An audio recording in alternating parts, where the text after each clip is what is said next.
ఒక్క నిమిషం ఆగండి. అదేంటి?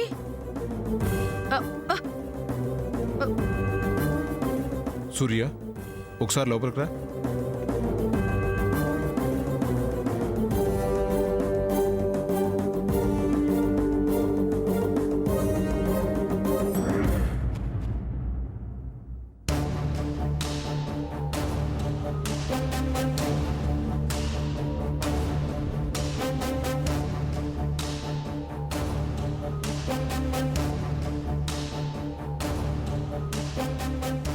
ఏ నాన్న?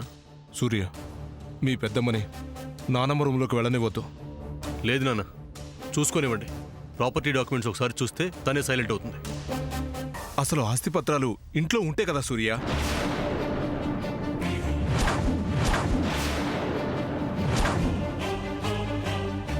ఏంటి నాన్న, ఏంటి నువ్వు మాట్లాడేది? ఆస్తి పత్రాలు ఇంట్లో లేకపోవడం ఏంటి? అవన్నీ తర్వాత చెప్తాను సూర్య.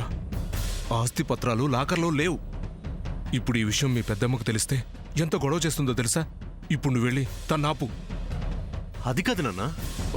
నువ్వు వెళ్ళు సూర్య, ప్లీజ్ వెళ్ళు.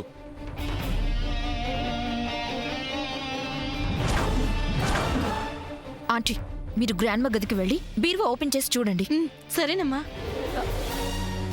అయ్యో, తాళం వేసితిని గొళ్ళెం మరిచితిని అన్నట్టు ఆస్తి పత్రాలున్న లాకర్ తెరవాలంటే తాళం కావాలి కదా. పర్వాలేదు ఆంటీ, నేను తీసేస్తా. పెద్దమ్మా, వచ్చావా? అవును, ఆ అత్త బీరువా తాళాలు నీ దగ్గర ఉన్నాయా సూర్య? పెద్దమ్మా, కాస్త నేను చెప్పేది వింటావా? ఈ క్షణం మాకు ఈ ఆస్తిలో వాటా వద్దు, అవసరం లేదు అని రాసిస్తాను. దయచేసి ఈ ఆస్తి పత్రాల గొడవ ఇంతటితో ఆపేసి. ఆస్తి పత్రాలు అసలు అత్తగదిలో ఉన్నాయా లేవో చూస్తే తప్పేంటి సూర్య? ఇప్పుడు ఎందుకు పెద్దమ్మా? నాన్నమ్మకి ఈ విషయం తెలిస్తే బాధపడుతుంది. సూర్య, నేను చెప్పేది కాస్త. నువ్వు ఉండు సామాన్య. పెద్దమ్మా ప్లీజ్, నా మాట విను. నాన్నమ్మ ఇంట్లో లేనప్పుడు ఇలాంటి ఒక చర్చ రావడం నాకు చాలా బాధగా ఉంది. సూర్య, గ్రాండ్మా లేకపోతే ఏంటి? ఒకసారి ఆస్తి పత్రాలు ఉన్నాయో లేదో చూస్తే తప్పేంటి? సామాన్య, నీకు కావాల్సిందేంటి? నేను నిన్ను పెళ్లి చేసుకోవడం, అంతేగా? చేసుకుంటానని చెప్పానుగా. అసలు నీకు కావాల్సింది పెళ్ళా ఆస్త?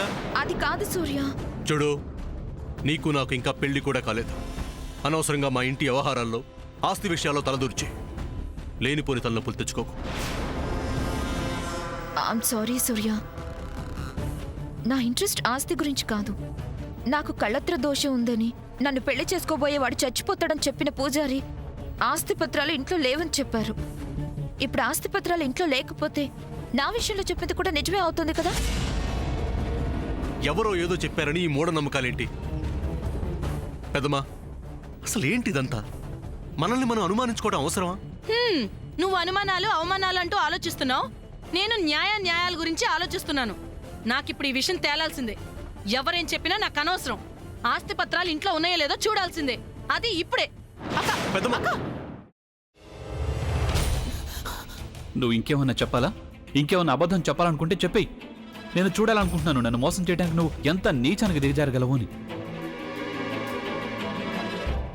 ఎందుకు ఆలియా, ఎందుకు నువ్వు ఇలా చేసావు? నీకు తెలుసు కదా, నానమ్మ తర్వాత నీ ఒక్కదానిని కదా నేను పూర్తిగా నమ్మేది. ఏమన్నావు నువ్వు? ఈ మధ్య అన్నిటినీ మర్చిపోతున్నావా? అది చాలు. వాటిలో ఉన్న శక్తి విషయాన్ని గ్రహించి మనకు వివరిస్తాయి.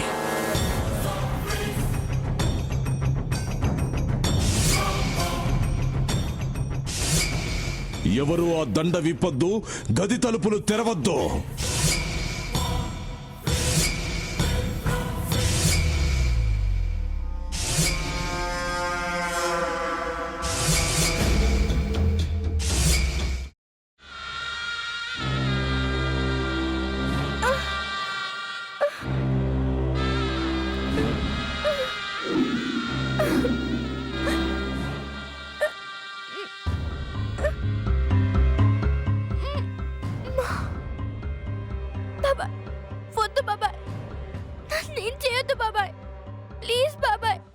నీకు నిజం తెలిసినప్పుడే నా ఆలోచనలో నువ్వు చచ్చిపోయావు. అబ్బా ప్లీజ్ కొంచెం తినండి ప్లీజ్. భీమారావు గారు మీరా? ఇగో మీరా కాదు సక్కుబాయ్. అవును, మీ పనామే లేచిపోయిందని చెప్పి కంప్లైంట్ ఇచ్చినావు కదా. రేయ్, ఆయన కంప్లైంట్ ఇచ్చింది లేచిపోయిందని కాదు, కనిపించడం లేదు అని. అచ్చా, అట్లానా? సరే మేడం. ఇడియట్. ఆ వంట మనిషి పేరేంటన్నారు? రత్తాలు మేడం. ఏం పెద్ద మంచి, నీ వంట మంచిని కూడా మేడం అని పిలుస్తావా? రేయ్ హాఫ్ బ్రెయిన్,